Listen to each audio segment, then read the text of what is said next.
जी पांचवा तो अगेन मैं इंडियन माइथोलॉजी से बहुत रिलेट करता हूँ, गीता महाभारत रामायण से। तो पांचवा रूल तो मेरा बहुत सिंपल है कि चोरों से काम कभी नहीं करना है, चाहे 1 रुपया कम बने। और मेरा फिल्टर पांडव रहता है। पांडवों में सबसे बड़ी थे युधिष्ठिर। युधिष्ठिर मतलब ही इंटेग्रिटी। मेरा किसी भी कंपनी में जो छलनी होती है ना, जिसमें से चीज़ निकल के आती है, पहली मेरी फिल्टर मैकेनिज्म है युधिष्ठिर। अगर मुझे मालूम है कि ये कंपनी की इंटेग्रिटी इशू है, अकाउंटिंग इशू है, कॉर्पोरेट गवर्नेंस इशू है, मेरा 2 रुपया ज़्यादा बन जाए, मैं उस गली की तरफ देखता भी नहीं हूँ। फर्स्ट फिल्टर इज ईमानदारी, सच्चाई, ट्रस्ट। वो हो जाता है, फिर Bhim, strong companies, strong balance sheet, फिर अर्जुन, फोकस। मछली की आंख दिख रही है और कुछ नहीं है। तो हम टिपिकली जब इन्वेस्ट करते हैं, एक कंपनी, एक मैनेजमेंट 24 घंटा एक ही चीज़ करता है, हम इसलिए कॉन्ग्लोमरेट जिसके 15-20 धंधे हैं, उन कंपनियों में हम इन्वेस्ट नहीं करते हैं। अर्जुन की तरफ फोकस, क्योंकि एक व्यापार बनाना इतना मुश्किल होता है। 5 व्यापार आप कैसे बनाएंगे? फिर आता है नकुल और Sahadev. Nakul is beauty, beauty is brands. आपने सुना होगा high return on capital.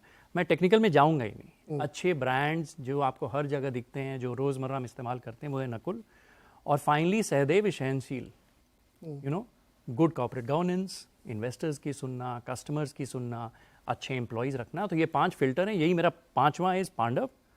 But पहला है युधिष्ठिर, टॉप क्वालिटी मैनेजमेंट।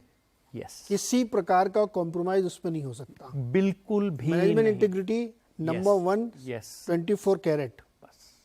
फिर दूसरा है, भीम की तरह कंपनी में स्ट्रेंथ होनी चाहिए, दम होना चाहिए कि कोरोना झेल जाएगा, बिल्कुल, है ना। फिर तीसरा अर्जुन, फोकस्ड मैनेजमेंट। करना क्या है लाइफ में, कंपनी किधर ले जानी है, ये पता होना चाहिए। तो वो उसको मैं टेक्निकल टर्म में कि स्केल अप कितना हो सकता है, कितना करना है, आप कर पाएंगे कि नहीं कर पाएंगे। आपने बहुत अच्छा मैं एक हमेशा उदाहरण देता हूँ कि हमारे मुंबई में एक बहुत अच्छी वड़ा पाव की दुकान है, वर्ली में, बहुत अच्छा वड़ा पाव उसका है, लेकिन वो बेचारा स्केल अप नहीं कर सकता। तो वो अपनी दुनिया में वहीं घूम फिर के रह गया। तो अगर स्केलेबिलिटी नहीं है बिजनेस बहुत अच्छा, तो क्या करूं मैं उसको बढ़ ही नहीं सकता आगे। तो इसलिए आपका फोकस होना चाहिए। और फिर ब्यूटी यानी ब्रांड्स, पुश फैक्टर नहीं होना चाहिए, पुल फैक्टर होना चाहिए। बिल्कुल, लोग देख के कहें अरे यही वाला लेना है मेरे को ना, ये वाला गुच्ची का ही बैग लेना है मेरे को, है ना। और टॉलरेंस, कि अगर कंपनी की एजीएम में किसी ने टफ क्वेश्चन पूछ लिया तो गुस्सा नहीं होने का, बिल्कुल, उसको रिसीव करना, सुनने का।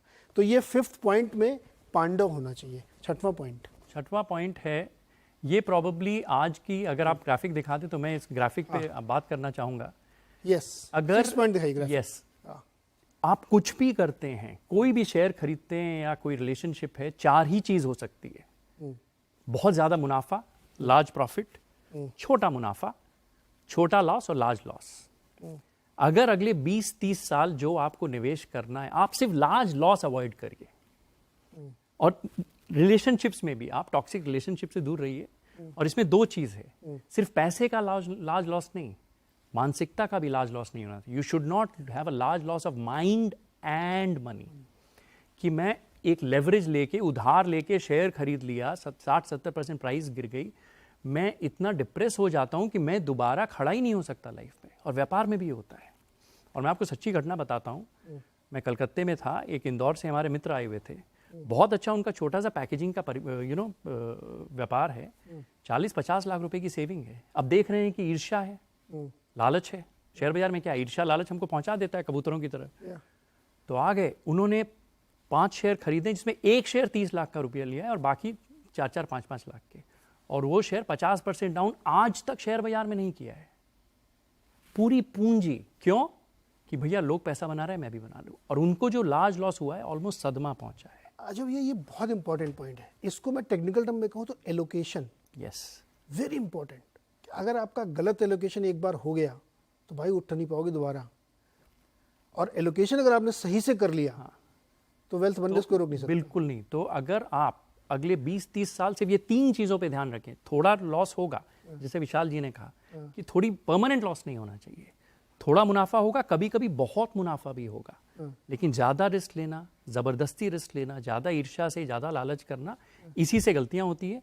यही अभिमान भी आता है। वो जो ग्रीड एंड फियर की एक रिपोर्ट आती थी, Chris Wood first while agency आपकी। यस यस यस, वो आज वो जेफरीज के साथ हैं। आज वो कमाल है क्रिस वुड, उनके साथ मैंने खुद पर्सनली काम किया है। क्रिस वुड के साथ बहुत ज्ञान, मतलब कमाल के इंसान है, एक्चुअली कमाल के इंसान। जो लोग पढ़ते होंगे वो बहुत ही अच्छी रिपोर्ट आती थी ग्रीड एंड फेयर की जी। पहले सीएलएसएस की तरफ से आती थी, अब वो जेफरीज से आती है, क्योंकि वो सज्जन जैसी। और अजय जी पहले तो क्रिस वुड, उनका नाम है क्रिस वुड। हाँ।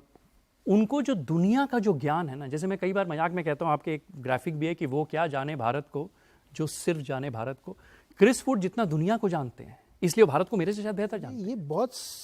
ये अभी रुक जाइए। अच्छा, मैं इस पे आते हैं। हाँ, ये सीरियस पॉइंट है ना, ये बहुत इंपॉर्टेंट पॉइंट। पहले विशाल जी की बात चलते हैं। विशाल जी, 5th and 6th।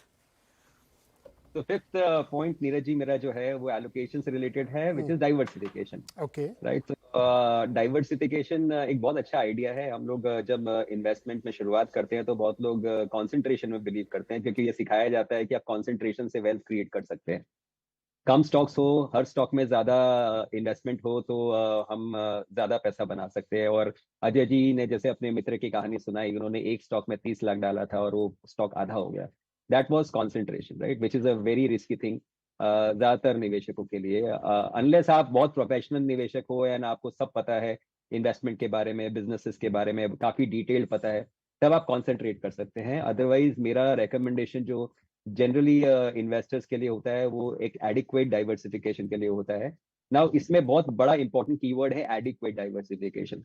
डाइवर्सिफिकेशन को भी हम लोग एक बहुत दूर तक ले जाते हैं। सो डाइवर्सिफिकेशन का मतलब होता है जनरली 10 या 15 स्टॉक्स आपके पोर्टफोलियो में फॉर एग्जाम्पल हो, 2 या 3 या 5 म्यूचुअल फंड्स हो।